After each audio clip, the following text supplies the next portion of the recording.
And as I mentioned earlier, I'm getting a lot of this information from pages 70 to 77 in the book. The book should be on your Blackboard page in regards to like an announcement. It's called The Five Steps to Speech Success. And I would say this week is fine if you haven't received it just yet, but it is recommended for the course, especially if you're not great at paying attention to my voice, you're not great at paying attention to the lecture, or you simply miss one of our class sessions. You're going to want to know my material, and I'm going to say, well, it was these pages in the book. It's only now that I give my information from the class that isn't just simply in the book. So this is when you want to pay attention if you don't want to go back and read material. But I also think, considering it's just $20 for an ebook, and it's a really great companion piece for the class, it wouldn't be a bad idea to actually purchase it, especially if you have some book money.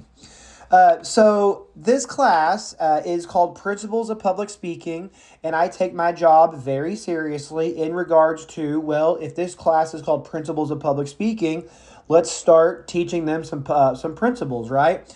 And so the first few principles I want to start talking about have to do with just simply communication in general. Communication in general can actually be defined by the components that are in communication. And so, what I'm going to do now, and this is the very first thing I ever teach in a speech class, and trust me, I've taught a lot of speech classes.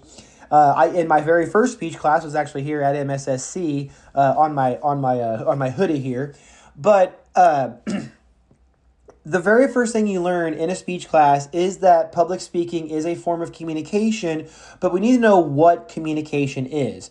It is whenever a sender and a receiver send and receive messages equally. So let's break that down a little bit. In the chat box, I'm going to give you a term, and the term right now is sender, and that is the message initiator. I may have misspelled initiator, but there we go. So anyways, when you have something to say, it's obvious that you're going to have, you want to say it to somebody. Either that person being somebody else, a group of people, but not a group of people in the sense of like a public speech like I'm talking about in this class, but maybe like a small group of people, like your friends or a couple of coworkers. But what you are sending or what you're initiating is a message, and that message is any idea, and as mentioned, this is in the chat box, thought or action sent verbally or non-verbally from sender to receiver. An extremely important definition for the semester. I would say one of the top two definitions of the semester, because like some of you said in the chat box up here earlier, you want to get better at communication, you want to get better at presentations and all of those things. It's ultimately getting better at crafting a message. We could be better at crafting messages interpersonally. I've gotten into some tiffs recently with my spouse.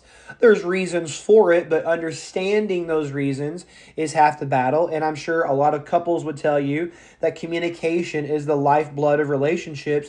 And as soon as that communication is flowing, things tend to be pretty good.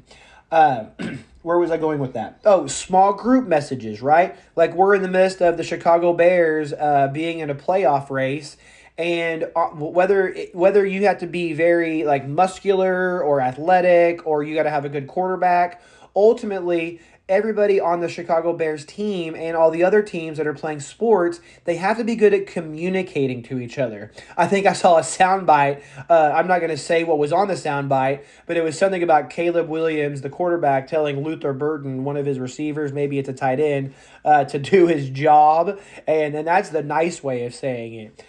So maybe he could be a little bit better at sending messages to his teammates. But ultimately, like this class is with the principle of public speaking in mind. If you want to get better at public speaking, it means getting better at crafting your message. And I would also argue, based on the definition, that your message isn't just a verbal message, it's also nonverbal. It's what you're wearing, it's how you say it, and were you on time whenever you were saying it. That's part of Aristotle's rhetorical situation, where it's like, yeah, you might have something great to say, but if you're 10 minutes late, you're going to lose your credibility because of that. And that would be part of your message, right? This person has such a great message, but they get stuck in traffic. Like, come on, what's going on there? So, anyways, the message is being sent from sender to receiver. Speaking of receivers, that's the message target. And that would be you all right now. That would be whoever's in the collaboration right now. I see Angelica and Eric and Cynthia. It's not my Tuesday night class, and it's certainly not my classes that I have on Monday and Wednesday. Definitely not talking to my mom or my spouse right now. It goes back to the rhetorical situation. Who am I talking to? And since I know these particular individuals are amateur public speakers, we do have to discuss things and messages that are like sender receiver and audience appeal and purpose. These are things I would not talk about with my debate colleagues. We're talking about things like, debate theory and things like that because we're nerds.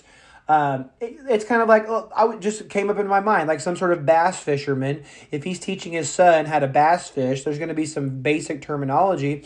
But if that same person is talking to another bass fisherman, there's going to be kind of like a higher level of conversation. And so and the reason that there's a higher level of conversation or a lower level of conversation is based on the receiver of the target. Of the message. And so the receiver's response, that's going to be feedback. The very first thing I said to you all was, is this thing on? Is anybody out there? And I got a response. Fantastic. I got some feedback. And round you go. If you were sitting in a Starbucks or a Dunkin' Donuts having coffee with a friend, that would be the communication model in action. A sender and receiver sending messages and feedback back and forth equally. You might think in your world you're constantly the sender sending messages, but think about it in other people's shoes. You're the receiver of messages. And this also doesn't just involve public speaking. It can involve advertising. As mentioned, it can involve small group communication, interpersonal communication. It certainly involves mass communication. These days we have social media and TikTok. And there's even like some world where you are the sender and your message is the AI prompt and the AI is the receiver and its response back to you is the feedback. So if you are thinking about this communication as a model should look like something. These four things together kind of put together a circle. Like think about like if you're looking at the screen right now, like the sender's here and the message is here. I'm just drawing a circle. The receiver's here and then the feedback's right here and they just loop and loop and loop and they're just having a conversation. Maybe not so much right now. There's like a loop going on. It's just the sender sending messages like me. And every once in a while, you all come back in and send a message back and forth. But ultimately, it is a circle in basic communication context. Now, there's two other things that I want to talk about in the basic communication model. And the first one is the channel. And this is the medium in which a message travels.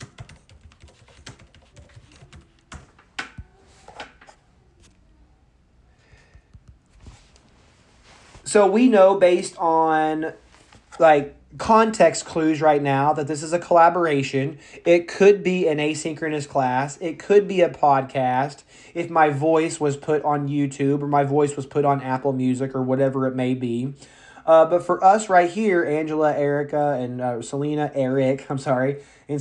and whatnot, and all the others, it's collaboration. It's a little bit of face-to-face, but because a computer is involved, it's computer-mediated communication. Now, as mentioned, going back to that scenario where you're having coffee with a friend, that's face-to-face. And that's really what we've been kind of known for as a species for hundreds, if not thousands of years. And it was only before the creation of computers that we had a different form of communication. Emails have not been around very long, probably the 70s or 80s. And trust me when I say not a lot of people were sending emails back in the 70s and 80s. Not to mention social media. I can tell you right now, social media has been around since 2005, period. Because I was at a Division I school whenever Facebook came around, and you had to be at a Division I EDU school just to get one. They didn't used to give those to grandma back in the day. And then we have the invention of TikTok And then we have like pandemic. I say TikTok like kind of like a throwaway as far as like a form of social media, as far as like short form videos. And then we have the pandemic comes around, and even though we had Skype and Zoom before then, they really came to the forefront whenever the virus allowed us or didn't allow us to be face to face, and so we had to be computer mediated. And actually this class is a remnant of that time. Collaboration classes, to my knowledge, did not exist before the coronavirus. I keep saying coronavirus. We all know it's COVID. But I was teaching this class on Thursday nights. I still do because it interrupts my Thursday night football. And I was doing it over the pandemic, but every semester it rolls over and I'm still teaching it. I don't mind it. Like I said, downstairs is my refrigerator. So that this is the channel in which we have used. Public speaking, for the most part, is a face-to-face endeavor. But during the pandemic, it certainly did turn into a Zoom sort of thing. And if you did prepare a speech, you still would be fairly nervous if you had to give a speech in front of like a bunch of 15 boxes, especially if you knew they were paying attention and the stakes were high. It's a presentation first and foremost, and you want to do well in the presentation regardless of the way that you send the message. But once again, this isn't just public speaking, and this isn't just like a Zoom class or anything like that. This also involves things like emails and text messaging. And whenever you get a small group involved, you have the group chat, don't you? Where a group can send and receive computer-mediated messages equally. And so the channel would be, if we're going back to our drawing of being kind of like a circle, the channel is the circle because that's what connects the sender to the message and the message to the receiver. I could just draw this for you. And then I would say that communication isn't perfect. There's something called miscommunication. You could forget to send a message. I've been told that before. For whatever reason, whenever a message is interfered with, that would be like noise in the communication model. And so with that being said, let me actually type that into our chat box. So now we have our 6 communication components.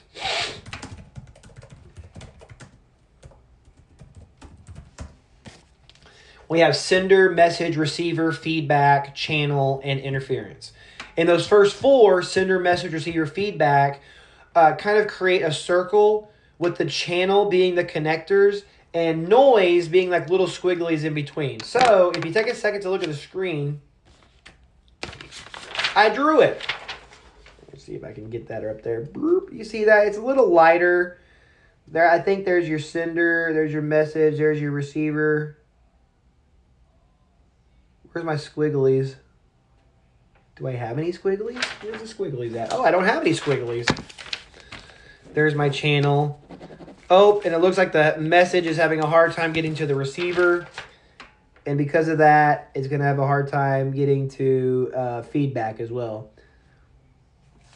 If you were to be so inclined and go to artificial intelligence and ask it to draw you the basic communication model, or you could go to Google and ask it to ask for the communication model, you will get something similar. Maybe something more square-like where it looks more like a flow chart, but those are the 6 components of communication. All right? So do I have any questions about that? And the reason we bring that up, and it's the first thing that we talk about, is because we need to know kind of like what is going on in the public speaking context whenever communication is taking place. And so, and because of that, we now know that our messages are not only the verbal message that we have prepared, but we have also practiced our gesturing, we've practiced our stance, we've practiced putting inflection in our voice, and we also have a suit laid out, or a skirt, or whatever it may be, a skirt suit, guys or gals, whoever's wearing it, because we want to look professional as well, right? And so, and whenever we do that, and whenever we have a great message that we're sending, who are we sending that message to? We're sending it to the audience, and they see that. The audience is the one that sees us in our nice Italian blend suit, but they're also the ones that see us with our fly unzipped. They're also the one that sees us with toilet paper on our shoe. They're the ones that see us in our pajamas, possibly, if we really take this really relaxed, right? Or maybe we're like wearing sweats. But for the most part, we want to make sure that we are sending a great message to our audience at all time, because it does help our ethos or our credibility. Do those words sound familiar? So with that said, we want to cross-apply that communication model to different types of communication. And then whenever we start listing the types of communication, we could start seeing that communication model in action. And I'm actually going to start with the smallest type, and probably a word you've never heard before, but it's called dyadic. And dyadic is a very simple term. You're never going to forget it. It's two-person communication. Two-person communication. And if you look at your communication model, it kind of looks like two people communicating. A guy named S, a girl named R, and they're sending and receiving messages equally. R is sending feedback and S is sending messages. There's certain relationships. There's the intimate relationship that is two-person communication. There's the workplace relationship. There's friends. There's family. You're not just in a relationship with one person. You're in a relationship with dozens, if not hundreds of people. If you're very gregarious and have lots of groups of friends, you might be acquaintances with hundreds of people. For me, I probably got about 7 or 8 close friends. But also proximity is a problem for me too, is that because I'm a transplant I came here from California, but I'm actually from Missouri. That's probably where you hear the accent if you hear one. But I was teaching in California before I moved here 8 years ago. If my friends live in Northwest Arkansas, then I have to depend on computer-mediated communication. With my face-to-face communication, that's only the people that I see at my wife's church. And I'm not even religious. And so I don't see them very often. And sure, I can be friends with the people at Morton, but that's a little forced, right? Can't be friends with the students. That's a little inappropriate. And those little like lines there, all those are interpersonal zones. All those things are either good interpersonally or bad interpersonally. That's why you have your family members, but you might also have this person that isn't related, but that's crazy Aunt Jackie, right? You call her an aunt, she's not even an aunt. And then your friends, I even said the word acquaintances, where they're not really friends, but you know who they are. They might be acquaintances. And all these things are dyadic relationships, especially if it's just you and the other person. Now, when you add more people to the mix, more people to the workplace, more people to the family, more friends to the group, you have small group communication, and that is 3 to 12 people communicating. You're probably thinking, geez, I thought this was a public speaking class, and it is, but we want to see where public speaking fits in the broader landscape of communication. And so when we get to small group communication, we see 3 to 12 people communicating. It could be work, and yeah, you want to have a good staff around you whenever you're working, because you want to make sure to execute your job really well in the positive sense, right? I love my communication department on campus. Everybody is just rock stars.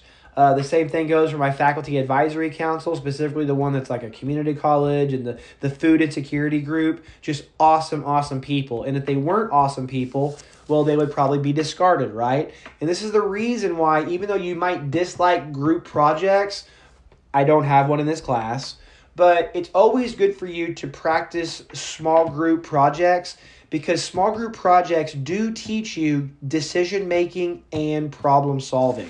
And if you're good at that, if you're good at small group communication, just like you should be good at dyadic communication, that means you are interpersonally competent. Now, why would you want to be interpersonally competent? Oh, I don't know. What other thing are they looking for during a job interview? Like, they'll know if you know what you're doing. If you're a mechanic and you turn in your resume and it says you spent 6 years at Connors Tire and Oil. So what's the interview for? The interview is just make sure you're social. The interview is to make sure that if it came to you and a customer, you wouldn't, quote, weird them out. And if you don't think that's accurate, probably not the weird them out kind of thing, saying it like that. But what is the purpose of a resume and not a resume, but a job interview? And it can't be such specific in general because every job does it. They're interviewing for NFL coaches right now. They're interviewing for part-time workers at Morton College. Your job is probably interviewing people. And these are all different careers. They're all different job objectives, but they all have one thing in common, and it's that they want to get people that can communicate. And by the way, that is maybe this is the reason why. It's the number one skill that people are looking for, that employers are looking for. I would say people too. Like you could be in a relationship longer if you were effective at communicating, because communication, like I said, is the lifeblood of relationships. So when you put those two together, dyadic and small group, they actually make interpersonal communication. And having that interpersonal communication competence is what kind of opens doors for you from a social perspective. Always have that socialness about you. Make sure it doesn't take a couple of drinks to socially lubricate you, because it's an important thing to be able to be put into a group and be able to decision make and problem solve. Because who knows, maybe you're the cast of Yellow Jackets and you're in the middle of the wilderness, or you're on a debate program like I run and maybe the van that we're traveling in has a flat tire, or you're with a group of friends and you don't know where to eat, right? If you're bad at making decisions, then that can be detrimental to the group. So then that's 1 and 2. Number 3 is a little bit more close to the class, and that would be public speaking, which is one source sending a message with a specific purpose to a given audience.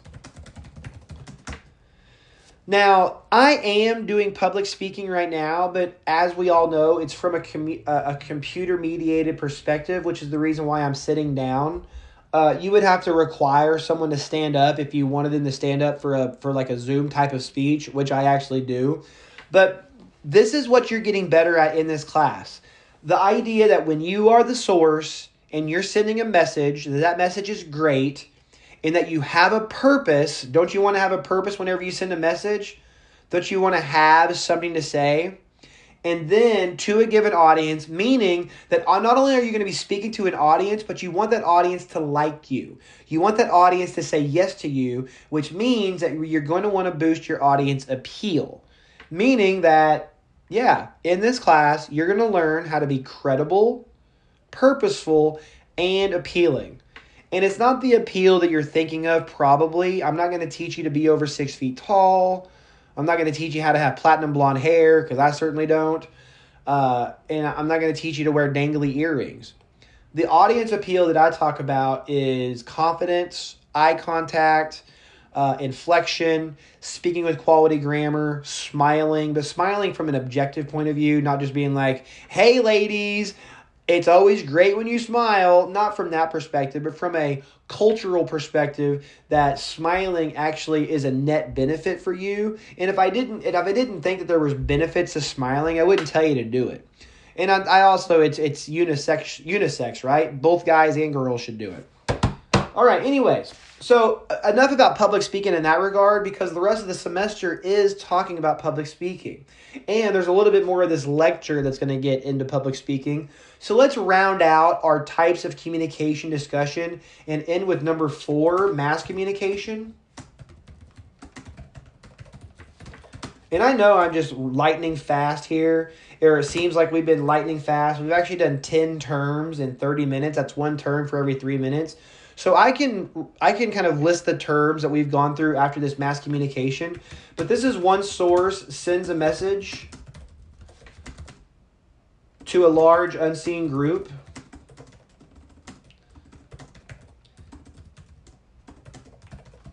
And so this would be something like TV, movies, books. I love podcasts. And actually my example is a podcast. So a mass communicator is somebody like Joe Rogan who puts together a podcast, him and interviewing somebody else. Then he puts it on Spotify or wherever you get your podcast, and then he sends it out there. If you listen to it, he doesn't know that you did specifically, but he knows that a number did in Berwyn, Illinois or wherever. And so that's the large unseen audience. And he probably doesn't know that you listen to it because he has millions of people listening. Your social media is a microcosm of mass communication. Mass communication can also be known as media or mass media. Because if you have a lot of followers, then maybe, yes, you do send your picture out there or your Facebook status or your TikTok out there to people that you may or may not know. And so social media is a smaller version of mass communication in general, but mass communication is on a much bigger scale sometimes. I say sometimes because Dwayne The Rock Johnson, he is his own mass communicator on Instagram if he has 100 million followers. Taylor Swift is a mass communicator because when she sends a message out there, she certainly gets a large unseen audience. You don't have to worry about dyadic, small group, or mass communication in this class.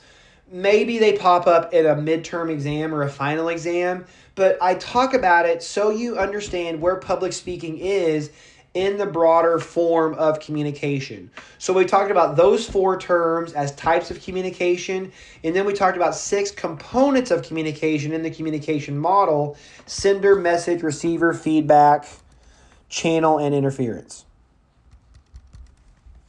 Any questions so far in my Thursday night class? So let me open up the chat box to what are some jobs that require public speaking? So we've been talking about public speaking all night, obviously, in communication. What are some jobs that require standing in front of an audience and giving a message? And when you do that, you're paid for it.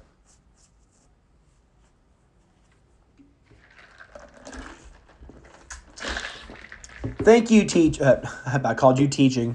Thank you, Cynthia. My job is mostly teaching because whenever I am done with my lecture, especially tonight, I shut my laptop and I go downstairs and I eat a sandwich. At Morton, whenever I am done teaching face-to-face, I'm kind of free. I can do whatever I want. I can go to Portillo's if I want to. I can go to my office if I want to. I could go play basketball if I wanted to on the court if it's available. But Morton does pay me for the times that I'm holding class, and those times I'm either usually lecturing or I'm grading papers.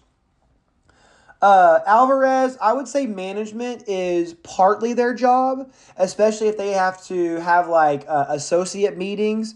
You might see an associate meeting at Walmart sometimes in the back of the store. They don't mind having them in the actual store.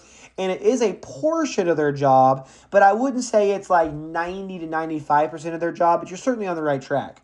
Now, a comedian, if you think about that, that is a job that is stand-up comedy. That is public speaking because that's how they make their money. Sure, they get their money joke writing, but they could also do that and not have to do stand-up comedy. They get paid and they get that check whenever they go to Zany's and they do their spot or they do their stand-up routine. Lawyers and politicians, almost certainly, I would say politicians have to give more speeches than lawyers, only because lawyers can settle out of court. Senators and presidents are also politicians. I'm a lecturer. Singers are, yeah, kind of, but because there's like a singing aspect of it, it's more of a talent. You're definitely on the right track, especially whenever you're looking at the definition. But is a song purposeful? Man, I really kind of do think so. But when I go to a debate tournament, there's not a lot of singers, and there's also not a lot of comedians as well. Tony Robbins. So Jessica's talking about a motivational speaker. Sure, I would say that. No one put up here religious leader. Religious leaders have to give speeches on Sundays or whenever their church is in service. And there's a portion of their service, like a homily or a sermon. A sermon is a speech from a religious context. And then, so I'm thinking on this list, some of my favorites are instructors, comedians, politicians, and what was that other one I really like?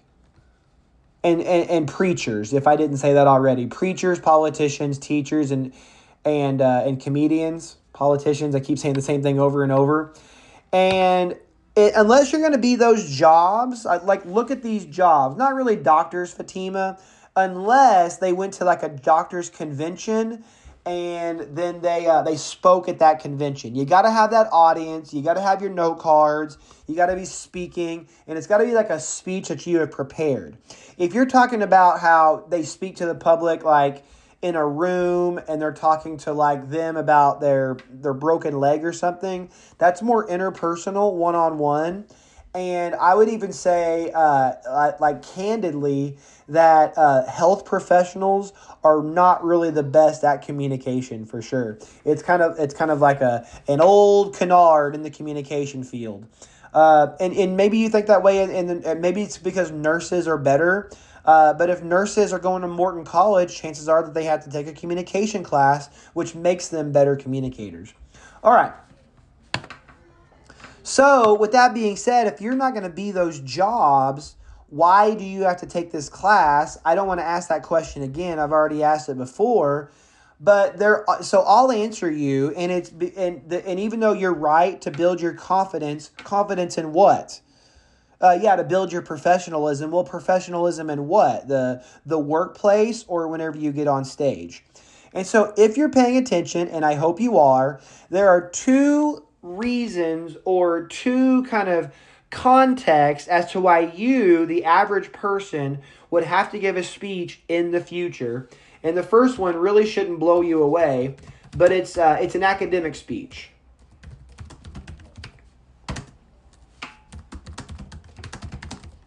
So an academic speech is a speech done for an assignment, and it's kind of like defining the idea that a speech is a test. Meaning that when you take a test, your goal is to show the teacher that you comprehend the material. You do the same thing for a writing assignment. That if your writing assignment is about climate change, you want to show the teacher in writing that you understand climate change and how grammar works and how like fragments, you don't have fragments and things like that. Well, the same thing goes with public speaking, is that you show comprehension of a subject through public speaking. And my job is to get you better at that, because you're probably not good at it. That's not your fault. It's a kind of a failure of the system, because you don't take nonverbal classes in high school, and you should take a public speaking class in high school, but based on proximity, I don't think Morton West or Morton East has speech classes, and even if they do, I'm not sure everyone takes them, but it's okay. Like, you're 18, 19, if you're that traditional age, and you're right around the time that you would start taking public speaking seriously anyways,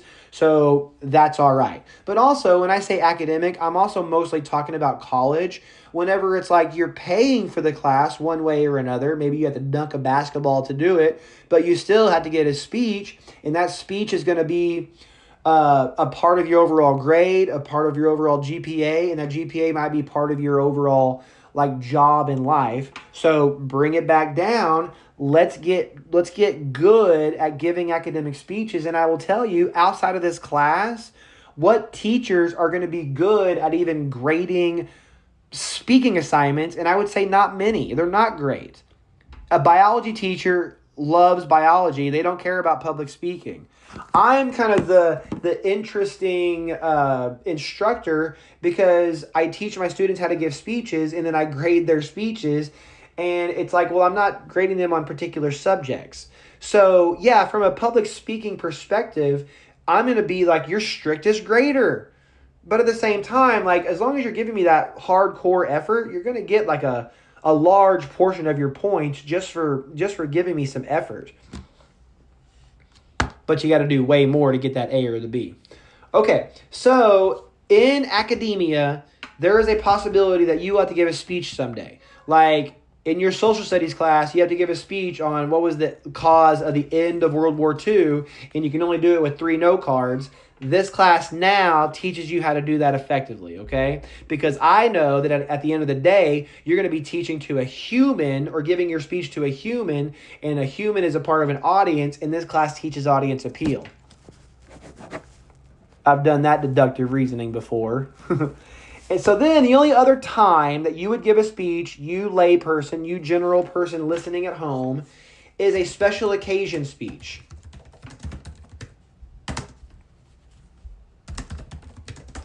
So let me just leave the definition of special occasion blank and have you answer it at home.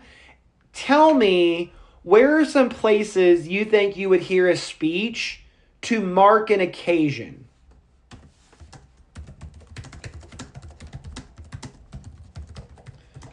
By the way, my collaboration class, I have the chat kind of scrolling on my computer. And so people who are engaged in the lecture, that's how you get discussion points in this class, and that's how you get credit on some days. And so it might not be today because I have an assignment built in to make sure that you're paying attention. But it is very important that from 6 to 7:15 or 7:30 or however long, I do let out early for assignments. But in that hour, you are listening and you are engaged.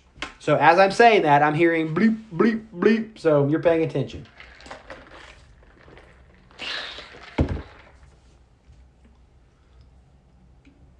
Fatima, possibly. Well, no, yeah, I would say birthday if you're celebrating.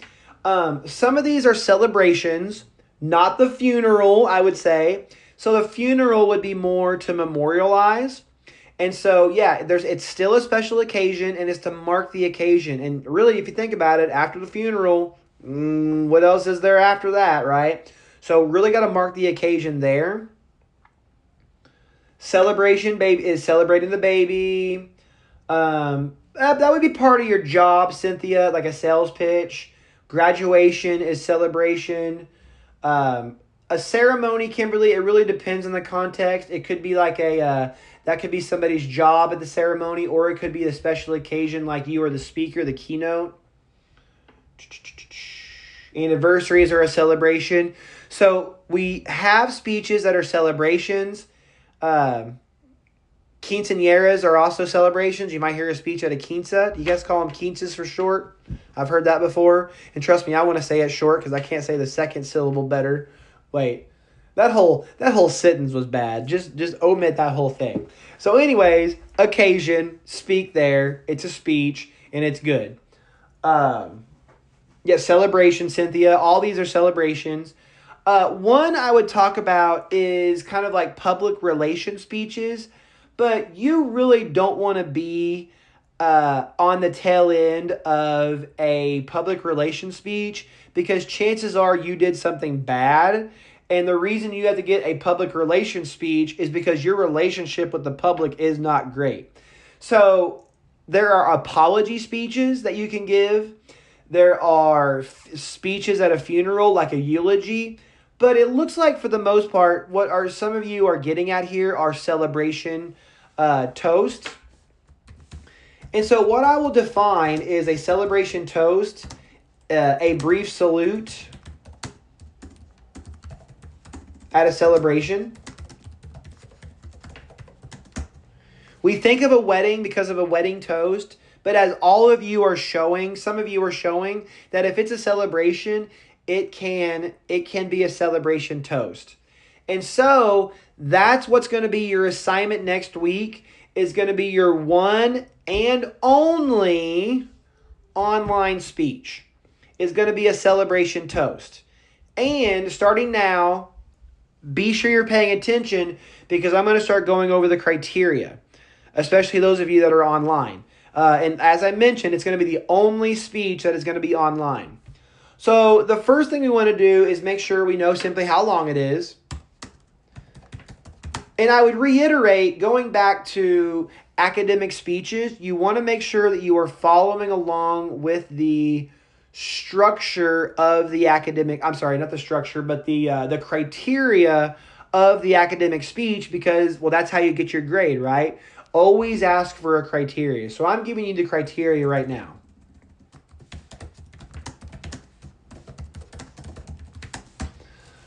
So the first thing you need to know is that it's just a minute long. It is not that long of a speech, which is the reason why I'm going to request it in a week. And look at the definition of celebration toast. A brief salute. This is not something that needs evidence. This is not something that needs visual aids. This is something that marks the occasion and doesn't push it by giving a 20-minute diatribe. You're going to see in my structure even that it's like, hey, glad you're all here. I am me. Here's the person we're celebrating. Thank you. A little bit about this guy. Here's some advice. And then you're gone. I mean, that's Shakespeare advice for you. Brevity is the soul of wit. You want people clamoring for more, not being like, geez, get this guy off the stage. And we get that criteria with the 1 minute long. Now, regardless that you are at home for this assignment, I want you to use one note card. Because if you use anything other than that, then you are not comprehending public speaking. If you use a 3-ring binder, that enables you to write down more, and that's not great. I want a note card because it forces you to only write down key words and phrases, which forces you to do what? Look up and look at your audience and boost your appeal. So you may use one note card for this speech. You may use note cards for speeches because it's appropriate for speakers to use note cards. You're not in some sort of memorized debate competition. I'm looking for confidence and eye contact. So even if you decide, hey, I'm just going to write down my entire speech on a note card and just read it, well, then you're not going to get a good grade. Because after a couple of practices, that's another criteria, practice, is I want you to actually attempt to make eye contact. Well, what's the note card for, Jason? Well, it's so you stay on purpose. That's the balancing act that we have with notes as public speakers. Is that, yeah, I would love to just read my speech, but that is mailing it in. You know that phrase, mailing it in? So whenever I have slideshows, I just give myself a couple of notes, and it forces me to riff off of those notes and look at my audience, which boosts my appeal. That's why we're doing it. So there's some criteria for your toast speech, but there's a little bit more that I want, and this is going to be kind of like the meat and potatoes of your toast. No pun intended. So the structure of a toast is the following. Introduce yourself and the person being celebrated.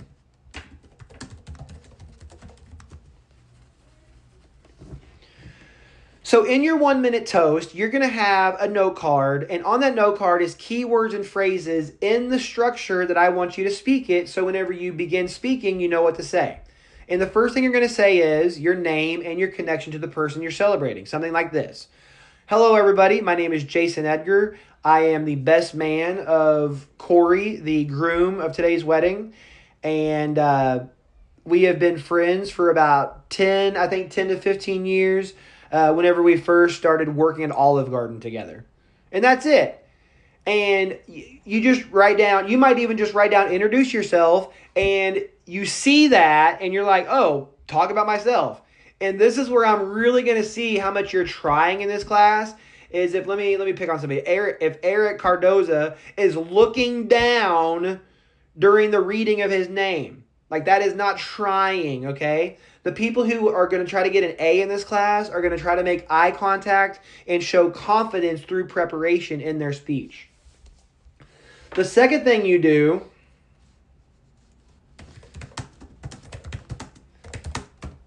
is you thank the people paying.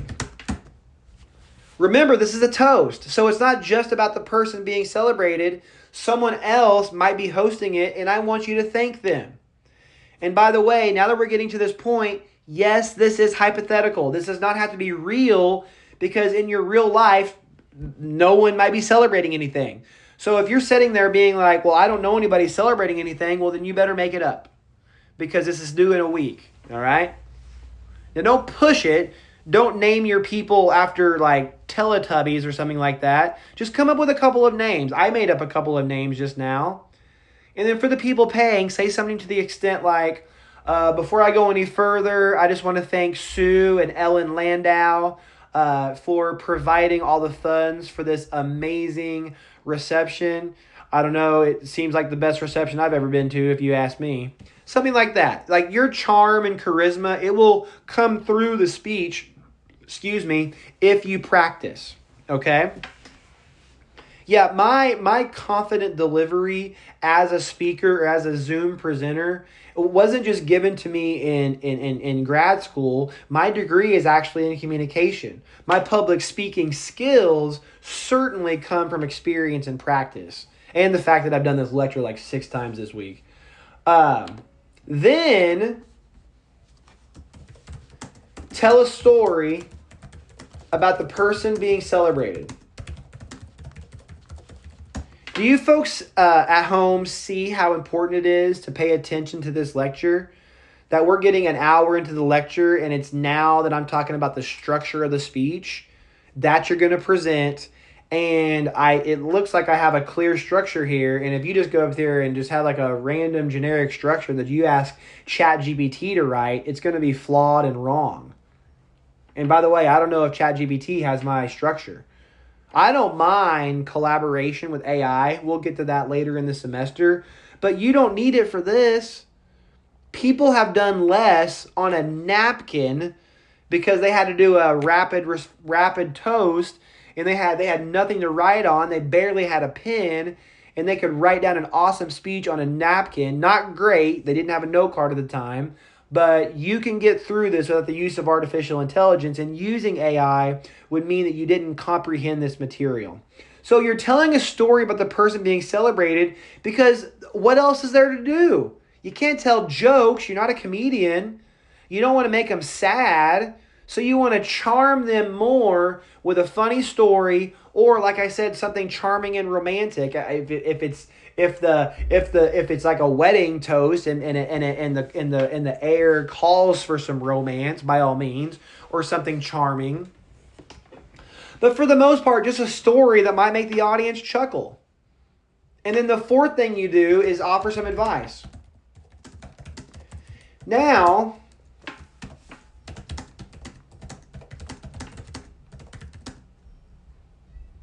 hold on a second. Tie it to one of the other structure points. So what I mean by there is this isn't required. The structure is required. But tying your advice to something else in the speech is so clever and creative that your audience will love it. It means you boost your appeal. And so, yeah, come up with some advice. Well, I don't know any advice, Jason. Well, that's the reason why we have speech preparation. Now that you know the 4 things that you need for a toast, introduce yourself, thank the people paying, tell a story, and offer some advice.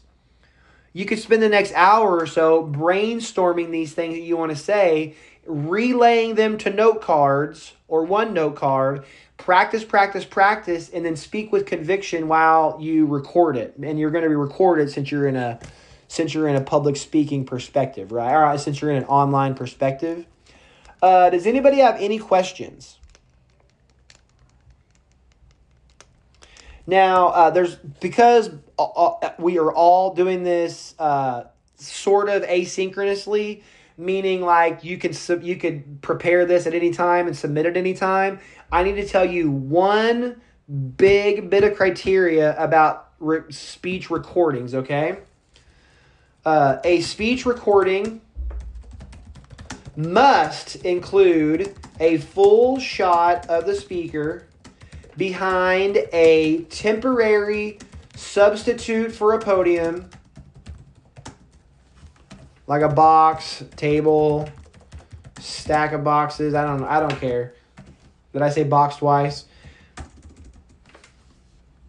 And using note cards in one take. Not a semester goes by where I don't have an issue with this, and I usually win it with the dean. Last semester, it was a student who didn't use a note card, but instead was using the instructions for an air fryer. And how do I know that? I got a picture of it, and I asked ChatGPT, this looks like the instructions of an air fryer? And AI said it almost absolutely is. And then it even has a way where it can kind of enhance the image, collaborating with AI. I don't mind if you do it as well, or I can do it as well. So anyways, let's look at that. Let's look at that definition again. A speech recording must include a full shot of the speaker behind a temporary substitute for a podium and using note cards in one take.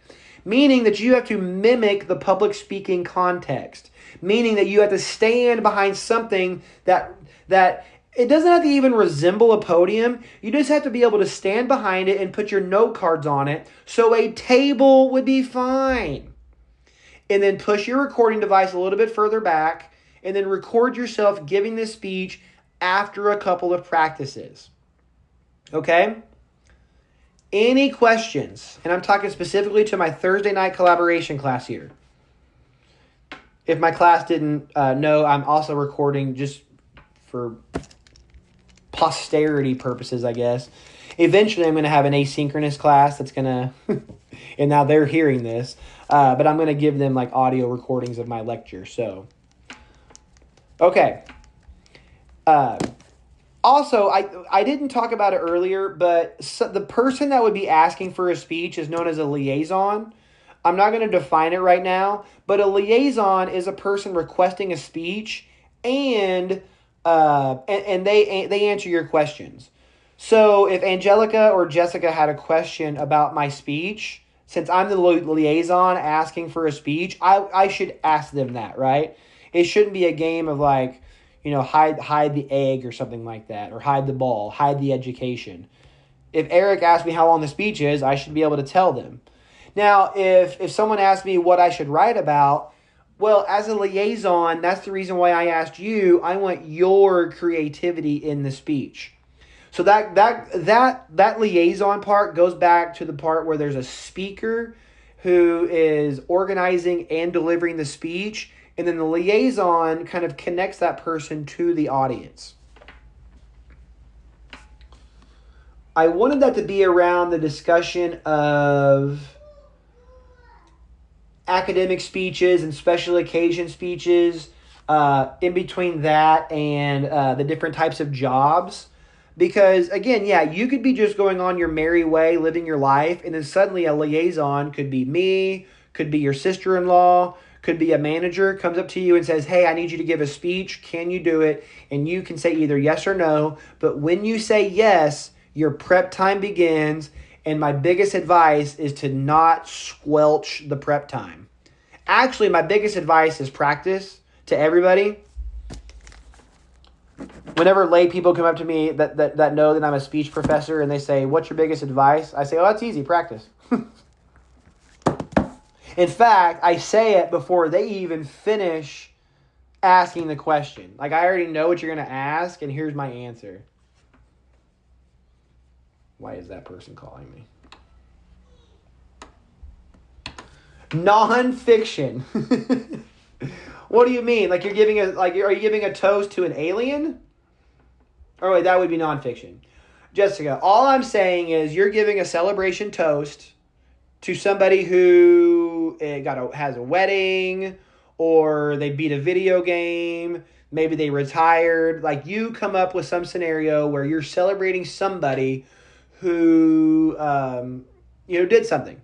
And then the structure should follow right along. Then you would say the connection to the person being celebrated. You would then thank the people who were hosting. And that's another thing. Those people are nonfiction as well, right? Just come up with people. Don't think to yourself, is this person going to research my assignment? Because the answer is no, all right? Just come up with some individuals that paid for the wedding, and then tell a story about the wedding. That could also be hypothetical. Someone the other day got me so good. During the story, they talked about how the person was with them whenever they broke their leg. And when the girl came back to her desk, I said, oh my God, I feel so bad for your broken leg. She looked at me for a second and goes, I made that up. So, Yeah, the whole thing can be hypothetical. I just want to see if you can follow the instructions on giving an effective toast. But it doesn't have to be hypothetical. Let's just say, hypothetically, you have to give a toast in about 6 months. Here's your chance to practice. And by the way, this is a great structure. It's a great structure because I taught it. And I say that meaning that if I were to have to give a toast tomorrow, I would use this structure. I wouldn't go to my super secret toast structure. I gave you my super secret toast structure. All right? Okay, so I will end with one last thing, and this has been on the announcements page the entire time. I'm actually going to read the announcement to you. Not the entire thing, but it shows you the syllabus, which we'll talk about next time. It gives you the link to the book, which is the publisher's link. It gives you straight access to the book or the e-copy. I recommend the e-copy. And then I want to say this caveat to the individuals, especially in my Thursday night class. Notice, although this course is delivered online, the 3 required major speeches are pedagogically essential and must be delivered live and in person on campus on the dates listed in the syllabus. These speeches are worth 150 points each. Failure to complete a required speech as scheduled will result in a failing grade for the course. Students who cannot meet this requirement are advised to enroll in an alternative section better aligned with their availability. The dates will include Tuesday and Thursday nights as well as other time slots, and there will be clusters of times to do them. So basically what I'm saying, and if you can't jive with this, now's the best time to drop out, is that you're out after the toast speech, the rest of your speeches are required to be delivered face-to-face on Morton's campus. I will tell you with plenty of time the dates in which you can sign up. Maybe you get a little bit more prep time if you sign up for certain dates, but you have to make yourself on campus. And there's going to be no exceptions. And if you live in Africa and you're taking this class, well, you might want to take a different class. And it's only going to happen 3 times a semester. And if you miss, when it's in the informative speech time, that speech kind of week will have 2 or 3 days where you can come to campus and deliver your speech. If you miss that, you're not going to completely and utterly fail the course, although you're kind of on track to. If you do a good job for speech number 2 and speech number 3, then I'll have a final day near the end of the semester for everybody to make up one speech, or the people that are missing a speech can make up one speech, okay? Oh, Fatima. So Tima asked a question about uploading the video. Seems like no one has any issues with that big notice. Great. You can upload it to YouTube, and if you've never uploaded to YouTube, it's actually very simple. I can give you like a how to upload a YouTube page, actually. But again, it's just going to be this speech, all right? The toast speech. All the other speeches are going to be delivered face-to-face and with plenty of notice, all right? So I will post the assignment online in the grading tab. So if you need a refresher on the assignment, go to the grading tab. It will be there for the toast.